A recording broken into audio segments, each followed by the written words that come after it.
టెక్సాస్‌లో ఎండలు ఎంత ఘోరంగా ఉన్నాయో చెప్పడానికి ఈ మొక్క ఒకటి చూపిస్తే చాలండి. చూసారా ఎంతలా ఎండిపోయిందో. లాస్ట్ టైం నేను పెట్టిన పొటాటో హార్వెస్టింగ్ వీడియో చూసి ఒక మహానుభావుడు ఎవరో కమెంట్ పెట్టారండి. ఇప్పుడే మార్కెట్ నుండి ఫ్రెష్‌గా తెచ్చిపెట్టిన పొటాటోస్‌లా భలే ఉన్నాయని. నాకున్న బద్ధకానికి నేను ఒక పొటాటో నాటడమే ఎక్కువ. అన్ని పొటాటోస్ నాటే ఓపిక నాకైతే లేదు. జోక్స్ పక్కన పెడితే ఇక్కడ మట్టులు అయితే రకరకాలుగా ఉంటాయండి. సో దాన్ని బట్టే పొటాటోస్ కూడా ఉంటాయి.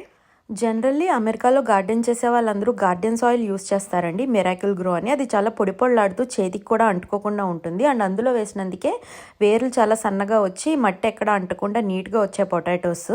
అండ్ మన ఇండియాలో లాగా మట్టి బంకగా ఉండదు ఇక్కడ. అండ్ ఇట్లా ఫ్లోర్లో డైరెక్ట్గా వేస్తే కనుక గ్రౌండ్ మీద మట్టి బంకగా కొంచెం ఉంటుంది. అండ్ నేను ఇది సెకండ్ టైం ఇట్లా ఫ్లోర్లో వేసిన మొక్క దుంపలు తీయడం. అవైతే రెండే వచ్చాయి. లాస్ట్ టైం రెండే వచ్చాయి, ఇప్పుడు రెండే వచ్చాయి. సో నాకు అర్థమైంది ఏంటంటే మిరాకిల్ గ్రో సాయిల్లో వేస్తేనే మంచిగా వస్తున్నాయి పొటాటోస్.